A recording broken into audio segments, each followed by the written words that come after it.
What's up, ladies and gents, and welcome to our first episode of a new series we're starting to showcase some of the greatest moments in League of Legends history. Let's dive right into our first play of the video from CG versus TSM, and as you can see on the minimap, Clutch has wave priority in mid and bot lane. The fight erupts because TSM is forced into a position where they have to contest the Elder Dragon before their base is compromised. Clutch knows they're in a great spot to keep threatening the Elder or potentially turn and go for the back door, so they play it slow and the clock keeps ticking for TSM. Eventually, TSM realizes they've been checkmated because Swain is teleport, so they try to retreat back to their base, but it's already too late as they get chased out. But the death sentence! Hakuo is a freaking monster this game! Yep, they're teleporting in to the Nexus turrets with the super minions! Featherman will look to take down the Nexus turret as Hakuo goes fishing yet again and just lands hook after hook after hook.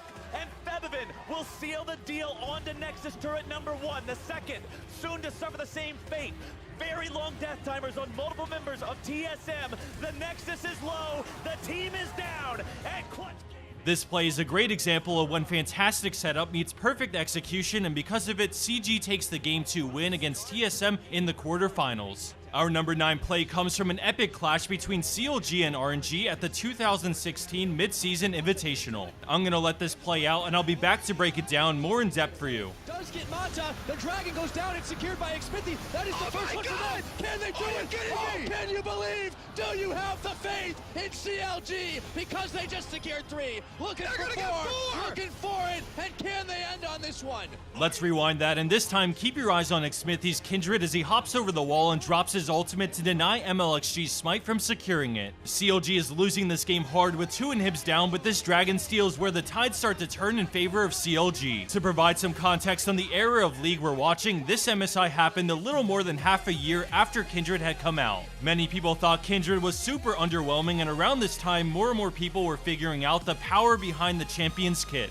It's fairly common today to see this type of play with Lamb's Respite, but at the time, this smite denial even caught off guard MLXG and set up CLG for a crazy comeback 4 minutes later. Chrono breaks back. A double kill for Hui. A kill for Hui. Oh my God! Believe it. A triple kill. That's gonna be the ace. Looper is down. CLG. Do you believe, Kobe? Are you kidding me? They're gonna take down the undefeated team here at MSI!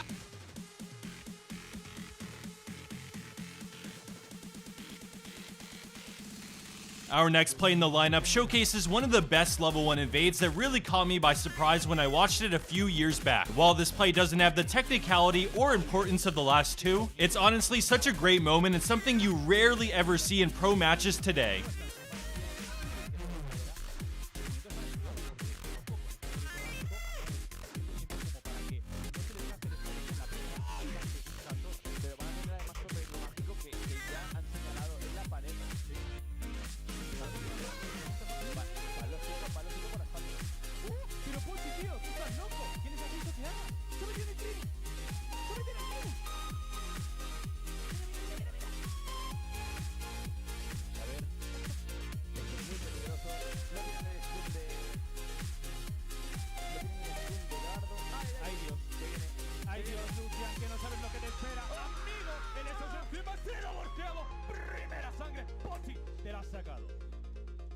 Let's keep things rolling, and coming in at our number 7 spot, we have an oldie but goodie taking place way back in 2015 with TL versus CLG. We're jumping right into the heart of the battle as CLG clearly pulls ahead, and TL is forced to fall back to the friendly Scion who just teleported in to help out. Quas goes in and tries to finish off Doublelift, but his team can't back him up, so he quickly meets his demise as CLG gangs up on him 1v5. At this point, the dust settles and TL definitely lost out in the exchange, but Phoenix hangs around bot lane while his teammates immediately base. I'm honestly not too sure why he decides to stick around. Maybe it's because he's confident with his tower setup and item power spikes, but it's definitely a ballsy play. After CLG pushes the wave, they go back to farming, but then notice Phoenix stuck around to push the next wave, so they slowly start to get into position. What happens here is a legendary moment as Phoenix flexes the strength of Azir on this patch of League of Legends. And double, he could have Mega Nard everyone into the wall, but even though he didn't, every flash on people that escaped was burned, and they want Phoenix in this turret.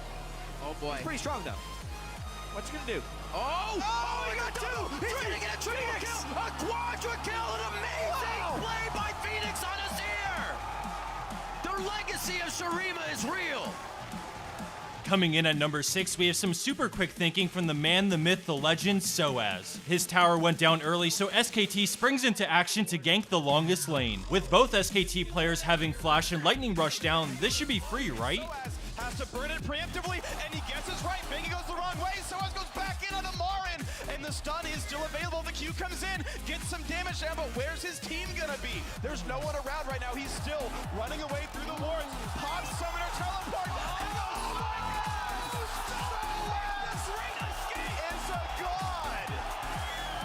So many mind games to go over there first. MSI Finals are at stake in our 5th play of the video as two Titans, SKT and G2, are going head to head and currently tied in the series. Both teams dance at Baron, but as G2 rotates mid lane, we see SKT Wolf read the play and get into position at his Raptor camp. He suspects the enemy team is coming to finish off their mid tower, and he knows they want it so bad because it'll open up the map for G2 to pressure Baron more effectively. This heads up play leads to a picture perfect engage for SKT. Both of them, and now both solo laners are coming towards the mid lane. There's the flash! Wolf with a giant knock. It's gonna find 3 with the ultimate. Equalizer on top, and Perks is down. 1 for 0 with no shockwave. A trade only on a support, and Sven not gonna make it much longer as well. The chase is in. Look at the beautiful plays out of Faker, crushing the back.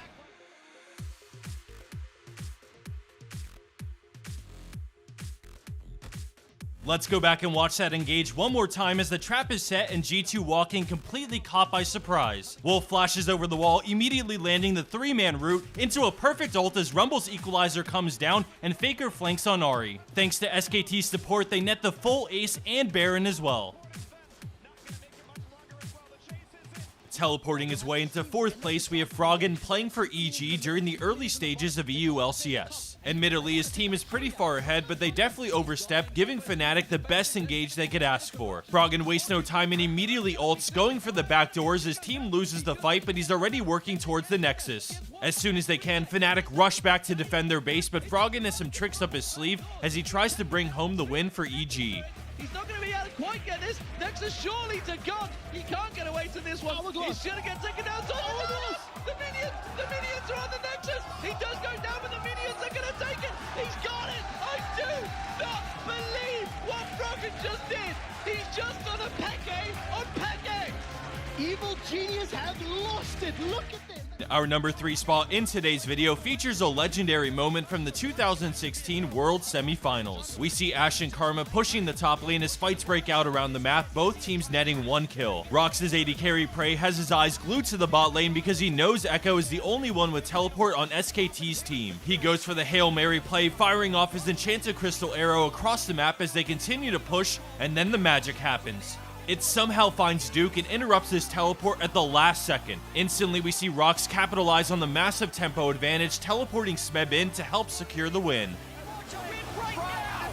Wolf running out of health. He's gonna die off. Onto the turrets they go, but the minions are gone, and it's too much. SKT are here to defend. This is a difficult 3v2. Pushing down Duke, down below 1,000. Ults back on towards Prey. Push back yet again, but Smeb's running low. But they get it. Inside the Nexus. They're trying to burn it down. Is this not gonna be enough? It's not. Rox Tigers answer back with game 2.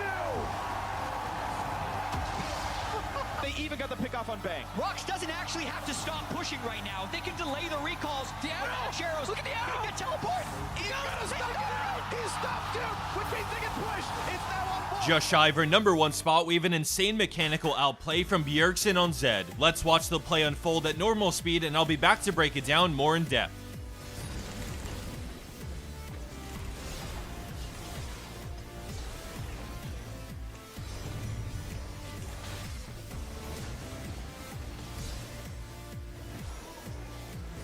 Bjergsen's left in a 1v4 scenario as he approaches the enemy team, pokes with his abilities before snapping to the Orianna with a quick swap flash to finish her off, straight into his ult on Jhin. He dodges the Rise Q, followed by another shadow swap to dodge Jin's root, which allows him to burst Graves and Jhin back to back. The E on Rise lowers the cooldown on his Living Shadow, securing his survival until Soraka shows up.